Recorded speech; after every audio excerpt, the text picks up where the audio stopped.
అందరికీ నమస్కారం. రాజమహేంద్రవరం శాటిలైట్ సిటీకి సంబంధించి డి బ్లాక్ లో ఉక్కంపేట పంచాయతీకి సంబంధించి ఈ ప్రాంతంలోనే 6 కోట్ల రూపాయలతో పనులు చేస్తా ఉన్నాం. ఇప్పటికే కోట్లాది రూపాయలు ఖర్చు పెట్టి 3,30,00,000 డ్రైన్లు కంప్లీట్ చేశాం. మరలా ఈ రోజు కూడా ఒక 92 లక్షల రూపాయలతోటి పనులు కూడా ఇవాళ కంప్లీట్ చేసుకుని ప్రారంభోత్సవాలు చేసుకుంటున్నాం. శంకుస్థాపన కంటే ప్రారంభోత్సవాలే ముఖ్యం. పనులు అవుతున్నాయా లేదనేది.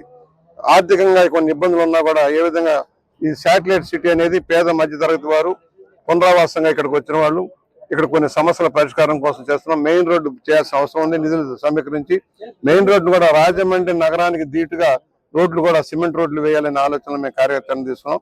రోడా గ్రాంట్ లో కూడా దాదాపుగా 95 లక్షల రూపాయలు కూడా ఇక్కడ రోడ్డు వేయడానికి నిర్ణయం చేశాం.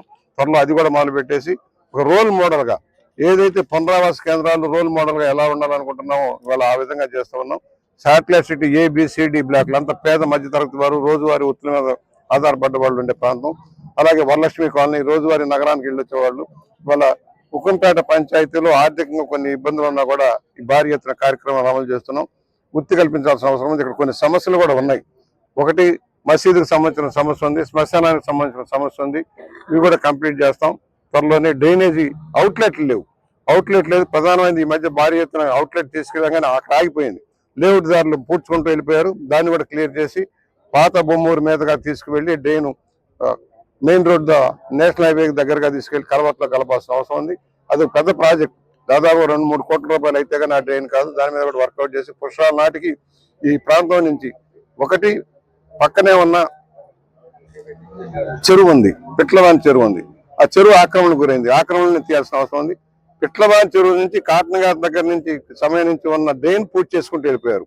వరలక్ష్మి కాలనీ నుంచి చెరుకూరి గార్డెన్స్ దాకా వెళ్లి ఆవాచాలంలో కావాల్సిన డ్రైన్ పూడ్చుకుంటూ వెళ్ళిపోయారు.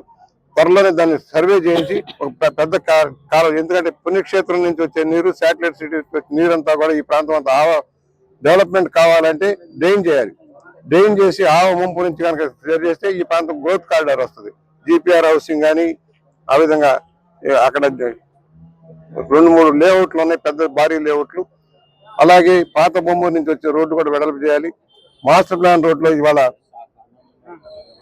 గోదావరి గట్టు నుంచి పుణ్యక్షేత్రం దాకా రోడ్డుని సెంటర్ లైటింగ్ తోటి 4 లేన్లుగా చేసి కార్యక్రమం కూడా అమలు చేయాలని కోరుకుంటా ఉన్నాం. దానికి కూడా ప్రయత్నం జరుగుతూ ఉంది. ఇవాళ వృత్తిలో పేదరికం ఉంది. ఇక్కడ ఆ వృత్తి ఎలా చేయాలి, దూర ప్రాంతానికి వెళ్ళకుండా ఇక్కడే వారికి వ్యక్తిగత లోన్లు ఇచ్చి ఏ విధంగా స్వయం ఉపాధి సాధించాలన్న ప్రయత్నం కూడా మేము చేస్తాం. సైన్యంగా మనం చేస్తాం. వాళ్ళ సమస్యలు ఒక్కొక్కటి క్లియర్ చేస్తున్నాం.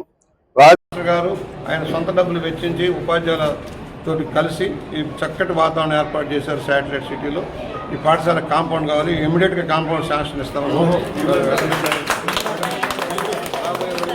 కాంపౌండ్ వాళ్ళు కంప్లీట్ చేసి మా MDO గారు కూడా అప్పు చెప్తాము.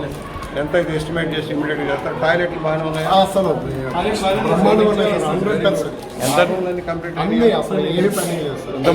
ఇలాంటి ఉపాధ్యాయులు ఆదర్శ ఉపాధ్యాయులు 3,60,000 సొంత నిధులతోటి వారు చేశారు.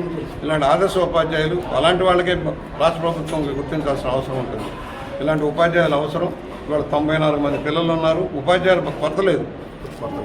ఎవరైతే లోకేష్ గారు విద్యాశాఖను తీసుకున్న తర్వాత ఉపాధ్యాయులు కొరత లేకుండా చేస్తూ ఉన్నారు. భాషా పండితులు కూడా త్వరలోనే నియామకాలు కూడా జరగబోతున్నాయి. ఇవన్నీ కూడా విద్యారంగంలో పెనుమార్పులకు నాందవుతుంది. పేదవాడికి ప్రభుత్వ స్కూళ్ళల్లో కూడా మంచి సౌకర్యాలు మెరుగుపడే దానికోసం చేస్తున్న కృషికి అందరి సహకారం కావాలి. దాతలు కూడా అడుగుతున్నాం. మీరు ఎంతో ఖర్చు పెడతారు, దేనికో ఖర్చు పెడతారు, ఆడంబరాలకు ఖర్చు పెడతారు, పెళ్ళిళ్ళకి పెట్టడం, కొంత శాతం దాతృత్వానికి ఇవ్వండి. విద్యా రంగానికి, వైద్య రంగానికి సేవలు చేసే వాళ్ళకి సహాయం చేయమని పేరేంటండి?